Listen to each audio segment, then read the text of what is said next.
আজকে আমি আপনাদের সামনে যে রেসিপিটা নিয়ে এসেছি তার নাম টমেটো কই। দেখুন আমার কাছে দেশি বেশ বড় বড় সাইজের কতগুলো কই মাছ রয়েছে। আমি এগুলোকে ভালো করে পরিষ্কার করে নিয়ে নুন হলুদ মাখিয়ে নিচ্ছি।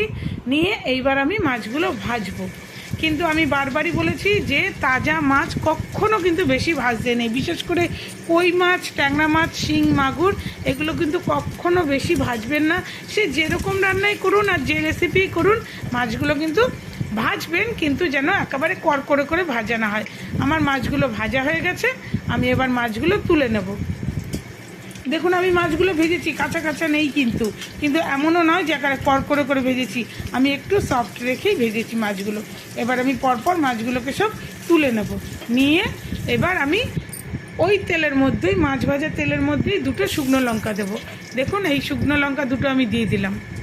এবার আমি এই তেলের মধ্যেই কালো জিরে দেবো। এই যে আমার হাতে কালো জিরে রয়েছে, আমি কালো জিরে দেবো।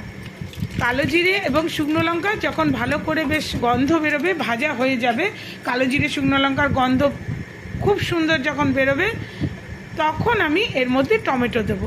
আমার কাছে 3টে মাঝারি সাইজের টমেটো আমি সিডস ছাড়িয়ে, মানে বিচি ছাড়িয়ে ধুয়ে রেখেছি। এগুলো কিন্তু আমি বারবারই বলেছি টমেটোর সিডস কিন্তু খাওয়া উচিত নয়, বিশেষ করে যাদের ইউরিক অ্যাসিড আছে তাদের তো কোনো মতেই টমেটোর বীজ খাওয়া উচিত নয়।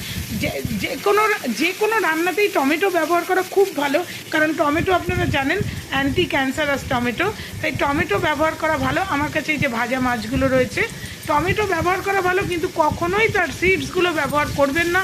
টমেটোর সিডস কিন্তু শরীরের জন্য ভীষণ খারাপ, তাই টমেটো যখন ব্যবহার করবেন ঘষে করলে সেটাকে ছেঁকে নেবেন বা আগের থেকে কেটে নিয়ে বীজ বার করে নেবেন। আর যদি কেটে করেন, কেটে ভালো করে বীজগুলো অনেকবার ধুয়ে বীজগুলোকে বার করে শুধু টমেটোটা দেবেন। দেখুন টমেটোটা কিন্তু আমি তেলের মধ্যে খুব ভালো করে ভেজে নিচ্ছি। অন্যান্য রান্নায় এত ভালো করে টমেটো কিন্তু ভাজা হয় না, মশলার সঙ্গে কষানো হয়।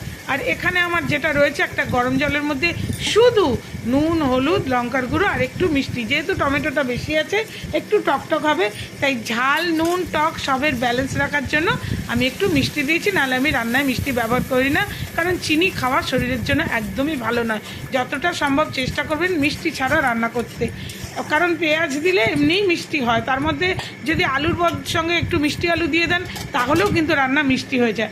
আমি কিন্তু এই রান্নাটায় অন্য কোনো মশলা ব্যবহার করলাম না, আপনারা দেখলেন আমি টমেটো দিয়েছি, তার মধ্যে নুন হলুদ লঙ্কা আর একটু মিষ্টি দিয়ে গোলা জল দিয়েছি। ও জিরে ধনে আদা পেঁয়াজ রসুন আমি কিন্তু কিচ্ছু ব্যবহার করিনি।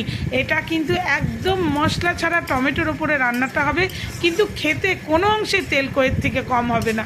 আমি আপনাদের বলছি করে খেয়ে দেখবেন। আর যেটা বলছিলাম, রান্নায় যাদের মিষ্টি খাওয়ার অভ্যেস আছে তারা চিনি বাদ দিয়ে মিষ্টি আলু ব্যবহার করুন। রান্নায় যদি আলু 3টে আলু দেন, দুটো আলু দেবেন এমনি আলু, একটা মিষ্টি আলু দেবেন, তাহলে আপনাদের রান্নায় কোনোভাবেই আর চিনির দরকার হবে না। আর রাঙা আলু বা মিষ্টি আলু খাওয়া কিন্তু শরীরের জন্য ভালো, তাই বারবার বলছি চিনিটাকে অ্যাভয়েড করুন।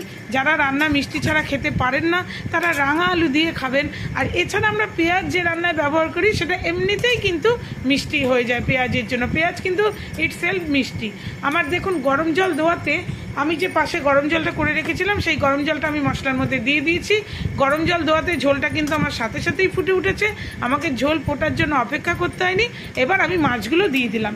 এইবার এই মাছটা আমি ঢাকা দিয়ে মিনিট 15-20 হতে দেবো। হ্যাঁ, আর একটা কথা বলাইনি, এর ওপরে আমি অল্প খানিকটা শাহি গরম মশলা দিয়ে দেবো, আর কিচ্ছু দেবো না, শুধু অল্প খানিকটা শাহি গরম মশলা দিয়ে দেবো। দিয়ে ভালো করে নাড়াচাড়া করে আমি এটাকে মিনিট 15-20 হতে দেবো।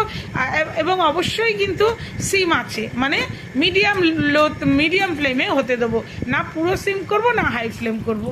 দেখুন আমার এটা কিন্তু হয়ে গেছে, আমার টমেটো কইটা কিন্তু কমপ্লিট হয়ে গেছে করা। দেখুন কত সুন্দর রং হয়েছে, আর খেতে ঠিক ততটাই ভালো হবে, গন্ধটাও খুব সুন্দর বেরোচ্ছে। আমি আপনাদের গন্ধটা শেয়ার করতে পারছি না তার জন্য, নাহলে আপনারা রান্না করলে আপনারা নিশ্চয়ই গন্ধটা বুঝবেন। বলুন কি দিয়ে খাবেন, নর্মাল রাইস দিয়ে খাবেন না বাসমতি চাল দিয়ে খাবেন? এই হচ্ছে আপনাদেরকে আজকে আমি খাওয়াবো টমেটো কই। এই আপনাদের জন্য আজকে আমি তৈরি করেছি টমেটো কই। নিন নিন সবাই ভাত নিয়ে বসে পড়ুন, আমি সার্ভ করে দিচ্ছি আপনাদেরকে টমেটো কই। আপনারা নিজেরাও কিন্তু বাড়িতে বানিয়ে আপনাদের প্রিয়জনদেরকে খাওয়াবেন, তাদের সাথে শেয়ার করবেন। আচ্ছা, ভালো থাকবেন, আমাকে সাপোর্ট করবেন, আমার পাশে থাকবেন। টাটা।